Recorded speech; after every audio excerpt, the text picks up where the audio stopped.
जय हिंद दोस्तों, मैं हूं जितेंद्र दीक्षित। 4 PM महाराष्ट्र में आपका स्वागत है। दोस्तों, 10 जनवरी को महाराष्ट्र विधानसभा के स्पीकर राहुल नार्वेकर की ओर से दिए गए ऑर्डर ने शिंदे गुट और ठाकरे गुट के बीच चल रहे विवाद को सुलझाने के बजाय और उलझा दिया है और इससे इन दोनों के बीच चल रहे विवाद से एक नया संकट उपज कर आ गया है।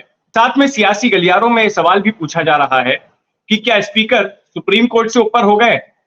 जो उन्होंने सुप्रीम कोर्ट ने अपना जो आदेश दिया था पिछले साल, उसमें जो ऑब्जर्वेशंस किए थे उसके खिलाफ उन्होंने अपना आदेश दिया। और इसके अलावा यह भी सवाल उठाया जा रहा है कि जो स्पीकर का आदेश है, क्या वो सुप्रीम कोर्ट में टिक पाएगा? तो क्या है पूरा मामला, आइए समझते हैं। देखिए, जब स्पीकर ने अपना आदेश सुनाया तो उसमें उन्होंने एक बात ये कही, जो सबसे बड़ा सवाल था कि असली शिवसेना कौन सी है विधानसभा के पटल पर। विधानसभा के बाहर तो शिंदे गुट की शिवसेना को चुनाव आयोग ने असली शिवसेना मान लिया था, लेकिन स्पीकर के सामने सवाल यह था कि विधानसभा में कौन सी शिवसेना असली होगी। तो स्पीकर इस निष्कर्ष पर पहुंचे कि शिंदे गुट वाली शिवसेना ही असली शिवसेना है। फिर इसके बाद उनके सामने दूसरा सवाल यह था कि कौन सी पार्टी का विप, कौन से गुट का विप जो है वो कानूनी है और कौन सा विप जो है गैर कानूनी है। जब 2022 में जून 2022 में शिवसेना में बगावत हुई थी, तब ठाकरे गुट की ओर से सुरेश प्रभु को विप नियुक्त किया गया था और शिंदे गुट की ओर से भरत गोगावले को विप नियुक्त किया गया था। तो स्पीकर इस निष्कर्ष पर पहुंचे कि जो शिंदे गुट के विप हैं वही असली विप हैं और उन्हीं को मान्यता दे दी स्पीकर ने, जबकि सुरेश प्रभु के विप को गैर कानूनी बताया।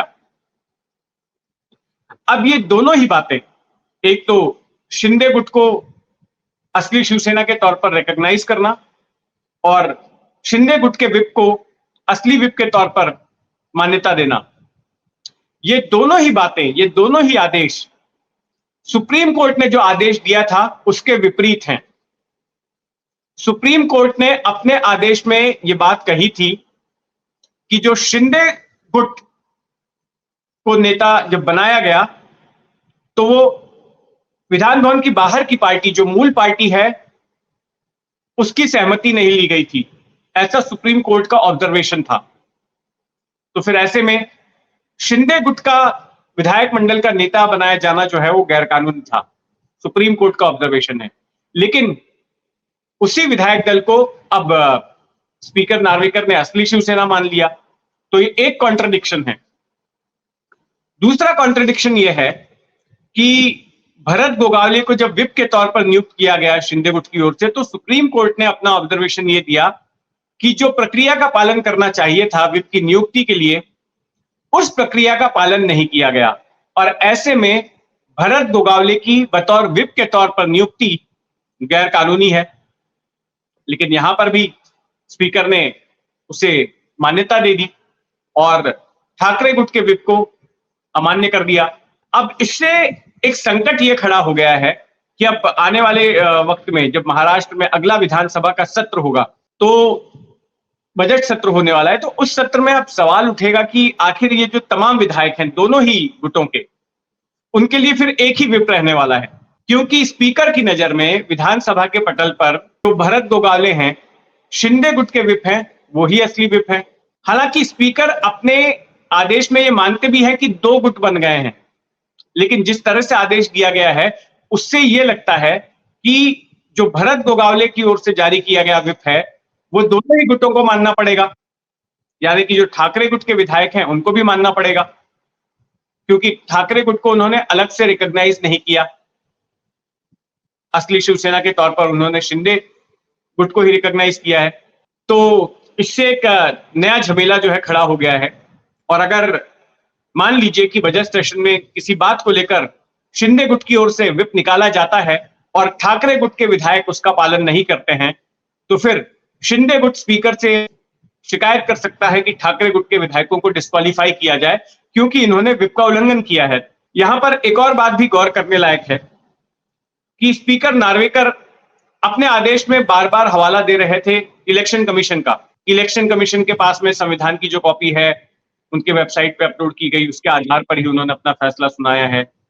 फिर इलेक्शन कमीशन ने जो फैसला लिया उसके आधार पर ही, उसको ध्यान में रखते हुए इन्होंने अपना फैसला सुनाया। लेकिन सुप्रीम कोर्ट ने साफ निर्देश दिया था स्पीकर को कि आप अपना फैसला सुनाते वक्त जो तर्क इलेक्शन कमीशन ने अपने फैसले के वक्त अपनाए थे, जिन पर गौर किया था, आपको उन पर ध्यान नहीं देना है, आपको स्वतंत्र रूप से फैसला सुनाना है। तो यहां पर ये बात भी जो है स्पीकर की ओर से फॉलो नहीं की गई, ऐसा कानूनी जानकार कहते हैं। क्योंकि जब चुनाव आयोग ने फैसला सुनाया था कि एकनाथ शिंदे वाली शिवसेना ही असली शिवसेना है, उसको आधिकारिक नाम दे दिया था, साथ में पार्टी का चुनाव चिन्ह दे दिया था, तो उसमें जो फैक्टर्स कंसीडर किए गए थे, मेजॉरिटी वाला फैक्टर कंसीडर किया गया था कि मेजॉरिटी किसके पास है, ज्यादातर कार्यकर्ता किसके पास हैं, विधायक किसके पास हैं, सांसद किसके पास हैं, पदाधिकारी किसके पास हैं, तमाम बातें देखी गई थी।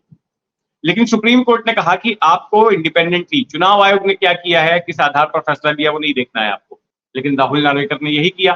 तो अब इन तमाम बातों को लेकर, इन तमाम पॉइंट्स के आधार पर ठाकरे गुट सुप्रीम कोर्ट का दरवाजा खटखटाने जा रहा है और सियासी गलियारों में यही चर्चा है कि क्या स्पीकर नार्वेकर का आदेश सुप्रीम कोर्ट में टिक पाएगा।